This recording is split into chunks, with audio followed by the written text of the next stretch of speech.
Hi friends, welcome to my channel SN Trading Tricks. இன்னைக்கு morning பார்த்தீங்கன்னா நம்ம வந்து லைவ் பண்ணியிருந்தோம். லைவ்ல என்னெல்லாம் நடந்திருக்கு அப்படின்னு நம்ம வந்து ஒரு சின்ன அனலைஸ் பண்ணிட்டு அதுக்கப்புறமா மார்க்கெட் எப்படிலாம் போகிறதுக்குள்ள சான்சஸ் இருக்குது மண்டே அன்னைக்கு அப்படின்னு நம்ம வந்து பார்க்கலாம். இன்னைக்கு மார்னிங் ஃபஸ்ட்டு 5 மினிட்ஸ் கேண்டில் நல்லா நோட் பண்ணிங்க. இன்னைக்கு மார்னிங் பார்த்தீங்கன்னா ஃபஸ்ட்டு 5 மினிட்ஸ் கேண்டில் வந்து க்ளோஸ் ஆகுட்டுன்னு வெயிட் பண்ணோம். 5 மினிட்ஸுடைய ஹை லோ வந்து நம்ம வந்து ஆல்ரெடி மார்க் பண்ணியாச்சு. மார்க்கெட் என்ன ஆச்சுன்னா இந்த இடத்துலேருந்து வந்து சப்போர்ட் எடுக்கும். இந்த லோலேருந்து மார்க்கெட் வந்து சப்போர்ட் எடுத்துக்குது. இந்த சப்போர்ட் எடுத்தது 1 மினிட்ல வச்சு காட்டுறேன் பார்ப்போம். கரெக்டாக 1 மினிட் சார்ட் வச்சுருக்கிறேன். இந்த 1 மினிட் டைம் ஃப்ரேமில் பார்த்தீங்கன்னா நல்லா புரியும் இருக்குது. இது வந்து 1 மினிட். இந்த 1 மினிட்ல பார்த்தீங்கன்னா மார்க்கெட் மேலேருந்து ரிஜெக்ஷன் ஆகுது. ரிஜெக்ஷன் ஆகிட்டு கரெக்டாக அந்த லோயர்லேருந்து மார்க்கெட் வந்து சப்போர்ட் எடுக்குது. சப்போர்ட் எடுத்துகிட்டு மார்க்கெட் வந்து மேலே சப்போர்ட் லைன் ரெசிஸ்டன்ட் வரைக்கும் போய்ட்டு அங்கேருந்து ஃபால் ஆகுது. திரும்ப நம்ம என்ன பண்ணுறோம்னா இந்த லெவல்லேருந்து மார்க்கெட் வந்து ரிஜெக்ஷன் கொடுக்கும் அப்படின்ட்டு இந்த ஏரியாவில் நம்ம வந்து புட் சைடு எடுத்தோம். கரெக்டாக இந்த லெவல்லேருந்து மார்க்கெட் வந்து ரிஜெக்ஷன் ஆகும், சப்போர்ட் டூலேருந்து ரிஜெக்ஷன் ஆகும்னு புட் எடுத்தோம். மார்க்கெட் ஆனால் ஃபுல்லாக சைடு வேஸ் தான். இன்றைக்கி ஃபஸ்ட்டு 5 மினிட்ஸ் வந்து பிரேக் பண்ணல, சைடு வேஸ்லேயே ஆகிட்டு திரும்ப ஒரு கன்சல்டேஷன் ஆகி புட் சைடு வந்து உடனே கட் பண்ண சொல்லிட்டேன். மார்க்கெட் வந்து இங்கேருந்து ரிவேர்சல் கொடுத்தோன்னே புட் சைடு கட் பண்ண உடனே அதுக்கப்புறம் மார்க்கெட் பார்த்தீங்கன்னா திரும்ப அந்த இடத்துல சப்போர்ட் எடுத்து திரும்ப கால் சைடு போயிடுச்சு. இப்படி கால் சைடு போனதுக்கப்புறம் நம்ம ப்ரீமியமில் காட்டுறேன். கால் சைடு போனோன்னே இது வந்து நம்ம சூஸ் பண்ண ப்ரீமியம். இந்த பக்கம் மார்க்கெட் ரிவேர்ஸ் ஆகி கால் சைடு போனதுக்கப்புறம் நம்ம வந்து என்ன பண்ணோம், புட் சைடு ஒரு ட்ரேட் எடுத்தோம். புட் சைடு பார்த்தீங்கன்னா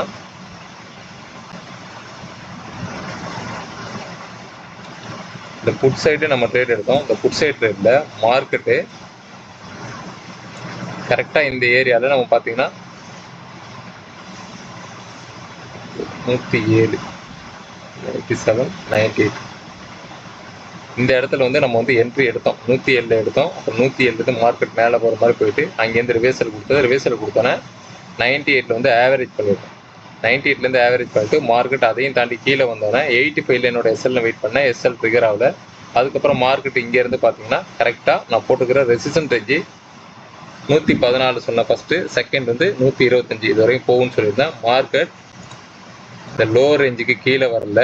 கீழே வராமல் மார்க்கெட் கரெக்டாக பார்த்தீங்கன்னா ரெசிஸ்டன்ட் வரைக்கும் போயிருக்குது. ரெசிஸ்டன்ட் 114 வரைக்கும் போயிருக்குது. மார்னிங் கூட ட்ரேட் பண்ணவங்களாம் 110லலாம் மார்க்கெட் ரேட்டில் 110 பை பண்ணியிருந்தவங்களாம் ஹோல்டிங் பண்ணிட்டு இருந்திருப்பாங்கன்னு நினைக்கிறேன். பண்ணிட்டு இருந்தாங்க. மார்க்கெட் 85க்கு பிலோ வந்தால் நான் கட் பண்ணிட்டுன்னு சொன்னால் மார்க்கெட் 85க்கு பிலோ வரல. திரும்ப மேலே போன காஸ்ட் இந்த ஏரியா வந்தோன்னா நம்ம வந்து கட் பண்ணியாச்சு. 107 என்னுடைய எஸ்எல் வந்து ஹிட் ஆயிடுச்சு. காஸ்ட் 107 என்னுடைய எஸ்எல் வந்து ஹிட்டு. ஃபஸ்ட்டு ட்ரேட் வந்து 6 பாயிண்ட் வந்து புட் ஆப்ஷனில் வந்து ஸ்கேல்பிங்கில் 6 பாயிண்ட் வந்து எஸ்எல் ஹண்டிங். ரெண்டாவது ட்ரேடு வந்து புட் சைடு தான் கொடுத்தோம். புட் சைடு பார்த்தீங்கன்னா கரெக்டாக இண்டெக்ஸில் ரெசிஸ்டன்ட்லேருந்து மார்க்கெட் ஃபால் ஆகும். இந்த இடத்துலேருந்து இந்த ரெசிஸ்டன்ட் வரைக்கும் போய்ட்டு இங்கேருந்து மார்க்கெட் ஃபால் ஆகும். ஃபால் ஆச்சுன்னா ட்ரெண்ட் லைனு அதையும் பிரேக் பண்ணி கீழே வந்து அந்த சப்போர்ட் லைன் வரையும் வந்து சப்போர்ட் எடுக்குன்னு சொல்லியிருந்தேன். இண்டெக்ஸில் கரெக்டாக பார்த்தீங்கன்னா மார்க்கெட் ரெசிஸ்டன்ஸ்லேருந்து மார்க்கெட் ஃபால் ஆகிருக்கு. ஃபால் ஆகி கரெக்டாக இந்த ரேஞ்ச் வரையும் சப்போர்ட் எடுக்குது. சப்போர்ட் எடுத்துகிட்டு மார்க்கெட் இந்த லைன் கிட்ட வந்தோடனே இங்கே வந்து ட்ரேடை க்ளோஸ் பண்ணுங்கன்னு சொல்லியாச்சு. நானும் ட்ரேடை க்ளோஸ் பண்ணிட்டேன். இன்றைக்கி வந்து காஸ்ட் மொத்தம் பாயிண்ட் பார்த்தீங்கன்னா 6 பாயிண்ட் என்னுடைய எஸ்எல் மார்னிங் ஃபஸ்ட்டு ட்ரேடு. ரெண்டாவது ட்ரேடில் நிறைய பேர் வந்து வெளியில் போயிட்டாங்க. நம்ம ட்ரேட்லேருந்து கட் பண்ணிட்டாங்க. அதை ஹோல்டிங் பண்ணலை. அவங்களுடைய சைக்காலஜியாக அவங்க வந்து கொஞ்சம் இதாகிட்டு இருக்கிறாங்க. அதனால் மார்க்கெட் வந்து லோ வந்ததுக்கு அப்புறமா கீழே போயிடும். ஓப்பனிங் ஹைனா மார்க்கெட் பார்த்தீங்கன்னா ரெசிஸ்டன்ஸு இதை தாண்டோன்னே இதுக்கு மேலே போயிடும் அப்படின்னு நினச்சிட்டு எல்லாம் வந்து கட் பண்ணியிருக்கிறாங்க. புட் சைடு ஹோல்டிங் பண்ணலை. நான் ஏன் இதுவரை இங்கே லைன் போட்டு வச்சுருக்கேன்னா மார்க்கெட்டில் ப்ரீவியஸாக மார்க்கெட் வந்து எங்கேருந்து செல் ஆகிருக்கு, எங்கேருந்து பை ஆகிருக்கு. நம்ம இந்த ரெசிஸ்டன்ஸ் நோட் பண்ணி வச்சுருக்கிறோம். இது வந்து கரெக்டாக பார்த்தீங்கன்னா 17ஆம் தேதி ஜூன் 17 அன்னைக்கு கரெக்டாக இங்கே ஒரு சப்போர்ட் வந்து மார்க்கெட் வந்து கிரியேட் பண்ணிட்டு போயிருக்கு. இந்த சப்போர்ட் உங்களுக்கு வந்து இப்போ ரெசிஸ்டண்ட்டாக ஆக்ட் ஆகும்ட்டு இந்த இடத்துல லைன் போட்டு வச்சுருந்தேன். ரெசிஸ்டண்ட்டாக ஆக்ட் ஆகி இங்கேருந்து மார்க்கெட் ஃபால் ஆகும். அப்படி ஃபால் ஆனால் இந்த டவுன் லைன் வரையும் வரும்னு சொல்லியிருந்தேன். மார்க்கெட் இந்த லோ வரைக்கும் வந்திருக்கு. இந்த லோவுக்கு பிலோவும் மார்க்கெட் வந்திருக்குது. அந்த பிலோவும் பார்த்தீங்கன்னா நான் போட்டு வச்சிருக்கிற சப்போர்ட் லைன் 23,900 வரையும் இந்த ஃபஸ்ட்டு 5 மினிட்ஸ் கேண்டலுக்கு லோ வந்தால் ஃபஸ்ட்டு 5 மினிட்ஸ் கேண்டலுக்கு கீழே வந்துருச்சுன்னா 23,900 வரைக்கும் வரும்னு சொல்லியிருந்தேன். 23,900 சப்போர்ட் எடுத்து மார்க்கெட் மேலே போனதான். ஏன்னா இது வந்து ஸ்ட்ராங்கான சப்போர்ட். எப்படி இது ஸ்ட்ராங்கான சப்போர்ட் அப்படின்னு சொல்கிறோம் அப்படின்னு பார்த்தீங்கன்னா ஒவ்வொரு ஸ்ட்ராங்கான சப்போர்ட்டுக்கும் நம்ம பார்த்தீங்கன்னா நோட் பண்ணி வச்சுருப்போம். இந்த ஏரியாவில் மார்க்கெட் பார்த்தீங்கன்னா கண்டினியூஸாக 23,900 தான் மார்க்கெட் வந்து சைடு வேஸில் இருந்துட்டு மார்க்கெட் மேலே போயிருக்குது. இப்படி மேலே போன மார்க்கெட் எது வரைக்கும் போயிருக்குதுன்னு பாருங்கள். 23,900லேருந்து மார்க்கெட் எது வரைக்கும் போயிருக்கு. இங்கே சப்போர்ட் எடுத்த மார்க்கெட் ஸ்ட்ரைட்டாக பார்த்தீங்கன்னா 24,200 நியர்பை வந்து மார்க்கெட் போயிருக்குது. போயிட்டு அங்கேருந்து திரும்ப ஒரு ஃபால் ஆயிருக்கு. இப்போ திரும்ப அதே ரேஞ்சில் இருக்கிறதால மார்க்கெட் ஒரு சப்போர்ட்டிங் எடுத்துருக்குது. சரிங்களா, இதான் நடந்திருக்குது. மார்னிங் வந்து ட்ரேட் பார்த்தீங்கன்னா நம்ம அவசரப்பட்டு எந்த இடத்துலையும் எடுக்கலை, ரொம்ப வெயிட் பண்ணி தான் எடுத்தோம். ஏன்னா ட்ரேடிங்கில் கொஞ்சம் வெயிட் பண்ணி எடுத்தால் மட்டும் தான் நம்ம வந்து ஸ்கேல்பிங்கில் ப்ராஃபிட் பண்ண முடியும். நம்ம அவசரப்பட்டு எல்லா இடத்துலையும் நம்ம போய்ட்டு என்ட்ரி எடுத்துட்டோம்னா நம்மளோட ப்ராஃபிட் வந்து லாஸாக கன்வெர்ட் ஆகிடும். 2 டேஸ் பார்த்தீங்கன்னா என் கூட சேர்ந்து ட்ரேட் பண்ணுறவங்க கொஞ்சம் இதில் இருப்பாங்க. ஏன்னா வந்து அவங்களோட கேபிட்டலும் கம்மி, அவங்களுடைய கேபிட்டலும் நமக்கு தெரியாது, அவங்களோட கேபிட்டலும் கம்மியில் வச்சு தான் ட்ரேட் பண்ணுறாங்க. மார்க்கெட்டில் இந்த மாதிரி மூவ்மெண்ட் சைட்வேஸ் மார்க்கெட்டாக இருந்ததுன்னா நம்ம வந்து ட்ரேட் பண்ண முடியாது. கண்டிப்பாக சொல்ல முடியும், இந்த சைட்வேஸ் மார்க்கெட்டை நம்ம வந்து ட்ரேடே பண்ண முடியாது. இதுக்குள்ளே இருக்கிற வரையும் நம்ம வந்து எந்த விதமான ட்ரேடும் பண்ண முடியாது. ஓகேங்களா, ட்ரேட் பண்ணுறதுக்கு நம்மளுடைய சைக்காலஜியாக நம்மளுடைய மைண்ட் செட் வந்து ரிலாக்ஸாக இருக்கணும். நம்ம டென்ஷனாக இருக்கக்கூடாது, ரிலாக்ஸாக இருக்கணும். ஃபஸ்ட்டு 5 மினிட்ஸ் ஹை லோ வந்து பிரேக் பண்ணதுக்கு அப்புறமா ட்ரேட் எடுக்கலாம் அப்படின்னு சொல்லுவேன். ஆனால் ஹை லோவை இன்றைக்கி மார்க்கெட் வந்து பிரேக் பண்ணவே இல்லை. ஹையும் பிரேக் பண்ணல, லோவையும் பிரேக் பண்ணல. லோக்கு பிலோ மார்க்கெட் வந்து திரும்ப 23,900 சப்போர்ட் எடுத்து மேலே போயிருக்கு. சரிங்களா, இதான் நடந்திருக்குது மார்க்கெட்டில்.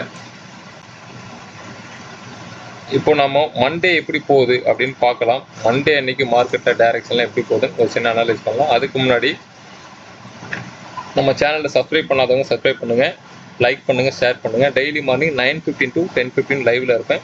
விருப்பம் இருக்கிறவங்க ஜாயின் பண்ணி பாருங்கள். சரிங்களா, கிளாஸ் டீட்டெயிலுக்கு கமெண்ட் செக்ஷனில் கமெண்ட் பண்ணுங்கள். ஆஃபர் போயிட்டுருக்குது. இந்த 3 நாளில் ஜாயின் பண்ணுற ஃபியூ மெம்பர்ஸுக்கு மட்டும் நம்ம ஆஃபர் ப்ரைஸ் வந்து போயிட்டுருக்குது. நம்ம ரெகுலர் ஃபீஸ்லேருந்து 30% வந்து டிஸ்கவுண்ட் பண்ணி கொடுக்குறோம்.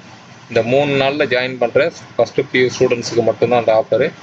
தேவைப்படுறவங்க கமெண்ட் செக்ஷனில் கமெண்ட் பண்ணி வாட்ஸ்அப்பில் கான்டாக்ட் பண்ணி. ஓகேங்களா, இப்போ மார்க்கெட் பார்த்தீங்கன்னா இப்போ க்ளோஸ் ஆகிருக்கிற இடம், அதாவது மண்டே அன்னைக்கு எப்படி போகும் அப்படின்னு யாராலும் சொல்ல முடியாது. ஏன்னா நியூஸ் பேஸ் மார்க்கெட்டாக இருக்கிறதால நம்ம வந்து கரெக்டாக அனலைஸ் பண்ண முடியாது. மார்க்கெட்டிங்கில் எப்பவுமே trend line plus support resistant இதுதான் மெயினானது. இன்றைக்கி மார்க்கெட்டில் சப்போர்ட் எங்கே இருக்குது? இன்றைக்கி மார்க்கெட்டில் சப்போர்ட் பார்த்தீங்கன்னா 23,900 ஒரு ஸ்ட்ராங்கான ஒரு சப்போர்ட். ஏன்னா இங்கே தான் மார்க்கெட் மேலே போயிருக்குது. திரும்ப மார்க்கெட் பார்த்தீங்கன்னா இந்த சப்போர்ட் லைனில் ரெசிஸ்டண்ட்டாக ஆக்ட் ஆகி 24,040-50 ரேஞ்சில் மார்க்கெட் வந்து ரெசிஸ்டன்ட் வரைக்கும் போயிருக்குது. சரிங்களா, இந்த ரெசிஸ்டன்ட் வரைக்கும் போயிருக்குது. இந்த ரெசிஸ்டன்ட் பார்த்தீங்கன்னா ப்ரீவியஸ் டேவுடைய சப்போர்ட்டை ரெசிஸ்டன்ட் ஆக்ட் ஆகி டச்சிங்கில் இருக்குது. மார்க்கெட் இங்கேருந்து மண்டே அன்னைக்கு ஒரு டவுன் ட்ரெண்ட் கொடுத்துச்சுன்னா திரும்ப இந்த ஏரியாவிலேருந்து சப்போர்ட் எடுத்து மேலே போகணும். 24,000 24,000 வந்து ஸ்ட்ராங்கான ஒரு சப்போர்ட்டாக இருக்கும். இதுக்கு மேலே போகணும். இந்த சப்போர்ட்டையும் உடச்சி கீழே வந்தால் மட்டும்தான் 23,900 வரையும் வரதுக்கு சான்சஸ் இருக்குது. இல்லை இன்னும் கேப் அப்பில் மார்க்கெட் ஓப்பன் ஆகுது அப்படின்னு பார்த்தீங்கன்னா மார்க்கெட்டோடக்கு இப்போ ரெசிஸ்டன்ட் இது உங்களுக்கு முந்தானத்து மார்க்கெட் எங்கே க்ளோஸ் ஆகிருக்குது 24,200 இது வரைக்கும் போகணும். மார்க்கெட் ஒரு பாசிட்டிவ் நியூஸாக இருக்குது அப்படின்னா 24,200 வரைக்கும் மார்க்கெட் வந்து போகிறதுக்கு சான்சஸ் இருக்குது. இது 15 மினிட்ஸில் பார்க்கலாம். 15 மினிட்ஸில் பார்த்தீங்கன்னா மார்க்கெட் நேற்று ஒரு ஹை கொடுத்துருக்குது. இன்றைக்கி மார்க்கெட் வந்து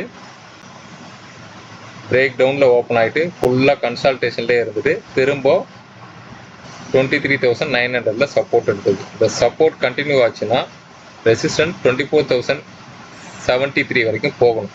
போயிட்டு அங்கேருந்து தான் மார்க்கெட் வந்து ரீடெஸ்ட் பண்ணி திரும்ப கால் சைட் போச்சுன்னா இது வரைக்கும் போகலாம். ட்ரெண்ட் லைன் வரையும் கால்குலேஷன் பண்ணீங்க, இந்த ட்ரெண்ட் லைன் வரைக்கும் போகிறதுக்கு சான்சஸ் அதிகமாக இருக்குது. இந்த ட்ரெண்ட் லைன்லேருந்து ரிவர்ஸ் ஆச்சுன்னா ஃபுல் பேக் என்ட்ரி நம்ம வந்து டவுன் சைட் பார்க்கலாம். சரிங்களா, 1 hour டைம் ஃப்ரேமில் பார்ப்போம்.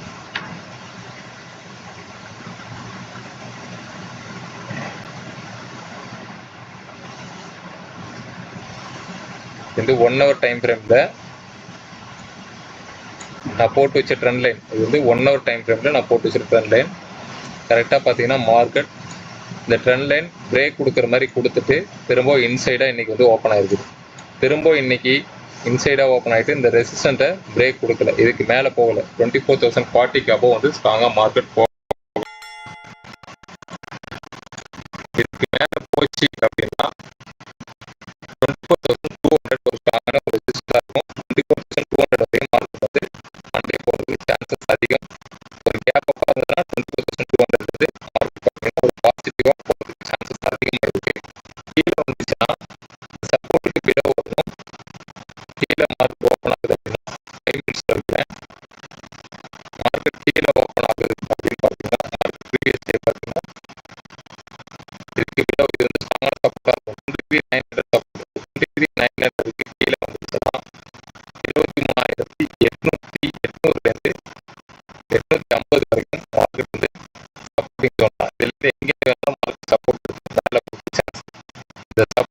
பிலோ வந்தால் 23,750 வரைக்கும் புட் சைட் இருக்கலாம்.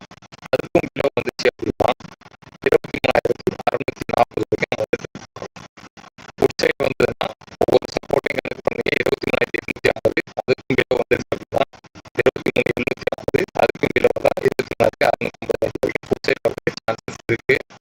கால் சைடு போச்சு அப்படின்னா 24,200 வரைக்கும் கால் சைடு பாசிட்டிவ் பணம் போகிறதுக்கு சான்சஸ் அதிகம். சரிங்களா? அதனால் இந்த கேப் டவுன் வந்து மார்க்கெட் மண்டே அன்னைக்கு ஃபில் பண்ணுறதுக்கு சான்ஸ் இருக்கு. ஃபில் பண்ணிட்டு அகைன் இந்த ஃபால் ஆச்சு அப்படின்னா ரன்லைன்லேருந்து ரிஜெக்ஷன் கொடுக்கும். அப்படி ரிஜெக்ஷன் கொடுத்து எப்படின்னா நம்ம வந்து புட் சைட் பார்க்கலாம். புட் சைட் டார்கெட் 23,900 வரையும் ரன்லைன்லேருந்து மார்க்கெட் மண்டே ரிஜெக்ஷன் ஆனால் இது வரைக்கும் பார்க்கலாம். ஓகே ஃப்ரெண்ட்ஸ், கிளாஸ் டீட்டெயில்னா வாட்ஸ்அப்